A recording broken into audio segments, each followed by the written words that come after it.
Nah, pembahasan utama kita kali ini pemirsa adalah terkait dengan logam kuning atau emas yang kian bersinar mencapai kisaran 2.400 dolar Amerika Serikat per troy ounce. Adapun harga logam mulia antam berada pada kisaran 1.400.000 rupiah per gram. Harga emas menguat pada hari Senin mencapai kisaran 2.400 US dollar per troy ounce. Harga komoditas emas yang kian menguat ini juga terlihat dari harga logam mulia antam yang diperdagangkan pada kisaran 1,4 juta rupiah per gram. Penguatan emas didukung meningkatnya ketegangan geopolitik di Timur Tengah dan ekspektasi pemangkasan suku bunga Amerika pada September. Komite Pasar Terbuka Federal Bank Sentral Amerika Serikat akan bertemu pada tanggal 30 sampai 31 Juli dan diperkirakan mempertahankan suku bunga tidak berubah. Namun besar kemungkinan akan melakukan pemotongan 25 basis poin pada September mendatang. Sementara Kabinet Keamanan Israel memberi wewenang pada pemerintah Perdana Menteri Benjamin Netanyahu untuk memutuskan cara dan waktu untuk respon serangan roket di dataran tinggi Golan yang diduduki Israel dan menewaskan 12 remaja dan anak-anak. Israel dan Amerika Serikat kemudian menyalahkan kelompok bersenjata Lebanon Hizbullah. Lantas apakah kinerja komunitas emas ini juga akan tercermin dari kinerja perusahaan terkait pada musim laporan keuangan semester 1 2024? Apa pula saham emas yang layak dicermati? Saksikan dalam segmen Market Buzz kali ini. Ya, itu dia pemirsa ya terkait dengan emas.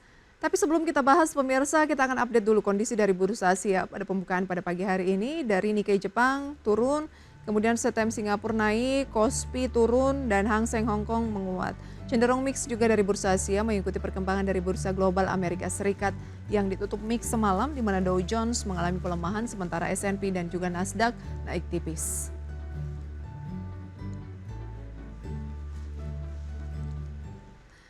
Ya pemirsa, harga emas yang kian bersinar sejauh mana ini patut dicermati dan memberikan efek terhadap kinerja ataupun juga saham dari saham-saham yang terkait dengan emas. Kita akan berbincang pada pagi hari ini bersama dengan Mas Eza Ridho Ibnutama, Interim Head of Research Henan Putirai Sekuritas. Selamat pagi Mas Eza.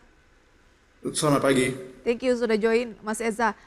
Harga emas atau komoditas emas saat ini berada di kisaran 2.400-an. Tadi kita update di informasi di segmen sebelumnya mengenai harga komoditas sudah lebih dari 2.400 dolar Amerika Serikat per troy ounce. Nah, sejauh mana ini akan terus berlanjut mengingat dari dalam negeri yang biasa menjadi acuan itu emas antam 1 gramnya juga sudah berada di angka 1.400.000 rupiah. Jadi kalau kita lihatin dari harganya emas, proyeksinya saya untuk ke depan, untuk jangka panjang akan melanjutkan uptrend ini. Dan ini this is catalyzed mainly by a weak US dollar index right now, as well as falling bond rates di Amerika Serikat. Jadi gold is seen as a safe haven investment dalam yang mengindikasikan bahwa kemungkinan riskier investments. Kita udah baru liatin Tesla turun karena kuartal 2 kinerjanya kurang bagus. Nvidia kemungkinan kelihatannya sudah overbought ya. Jadi orang-orang mulai liatin those riskier investments such as stocks and dengan interest rate the Fed yang kemungkinan akan dipotong di September ini. It could make people more geared towards a more safer alternative, which is gold. Oke, karena gold ini kan safe haven begitu ya. Dan ketika misalnya ada risiko terlihat dari pasar saham akan beralihlah ke yang dianggap risikonya lebih rendah yaitu emas. Apalagi laporan keuangan dari emiten teknologi raksasa di Wall Street sendiri kan belum semuanya rilis pekan ini. Ada beberapa seperti Apple, Microsoft, Meta juga yang akan dilihat mungkin kinerjanya apakah masih oke sesuai dengan ekspektasi, di atas itukah, agar bisa kelihatan rally-nya yang sudah berlangsung beberapa kali ini apakah akan berlanjut atau justru terjadi aksi ambil untung begitu ya Mas Eza, apalagi juga akan ada pertemuan dari The Fed. Baik, lantas dengan aksi beli ke saham-saham terkait dengan emas ini ada juga nggak terlihat atau ada korelasi yang kuat dari pergerakan harga komoditasnya ke saham terkait emas atau belum saat ini Mas Eza? Ada korelasi terkait operationalnya. Soalnya kalau kita liatin dari segi pertambangan, kalau harga emas ada beberapa tambang yang memang butuh emas di atas sekitar harga mungkin 2000 and then it's going to be more viable in order to be mined and more profitable. Ya intinya untungnya lebih besar, marginnya lebih besar. And now we get to see some of those mines in action. Seperti ARCI, yang kemarin harga tahun lalu dan 2022, untungnya itu kurang bagus. Soalnya harga emas did not make it viable for them to operate. Tapi sekarang dengan harga emas yang sudah mencapai all time high, Archie's mines actually become more profitable and more viable in order to operate. And memang ada insentif untuk mereka operate juga. Soalnya harga emas memang bikinin asetnya mereka lebih dinaksirkan. But we shouldn't look at the mines yang emas harus di atas a certain price in order to operate. There are other stocks yang memang lebih dilayak untuk dibeli seperti Bumi Minerals. Jadi Archie ini semacam apa ya, spekulasi lah menanti apakah kinerjanya benar-benar sesuai dengan proyeksi akan achievable. Tapi yang lebih pasti Anda lebih ke Bumi Minerals, seperti itu? Betul. Bumi Minerals sama Merdeka Copper Gold. Soalnya mereka udah running dan mereka udah running meskipun harganya gold itu yang nggak terlalu atraktif 2 tahun lalu. Kita itu nggak bisa, we cannot really expect much from mines yang emas harus di atas certain price level in order for them to be profitable. Mendingan harus liatin tambang-tambang yang lebih low untuk achieve that level of profitability and performance. Oke, contohnya? Contohnya ya yang tadi saya bahasin seperti Archie, yang you have to be at around 2,000 in order $2,000 per troy ounce in order to be more profitable and in order for the asset to be more attractive to produce positive cash flow. Berarti perkembangan dari Archie atau peluang kenaikan dari Archie dari segi kinerjanya masih terbuka lebar dibandingkan dengan MDKA ataupun BRMS, seperti itu? Ya. Oke, jadi kalau sahamnya lebih menarik yang mana? Misalnya kita ingin melakukan pembelian, Anda lebih sarankan yang mana, Mas Eza? Archie? Kalau kita lihat untuk saat ini Archie itu memang masih spekulatif. Mendingan kalau kita itu harus pilihin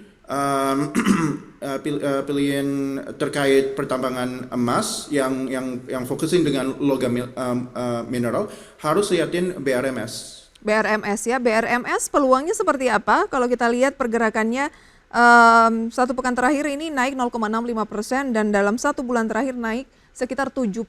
Nah saat ini di 156. Iya, jadi kalau kita liatin baru-baru ini memang there was a minor downtrend.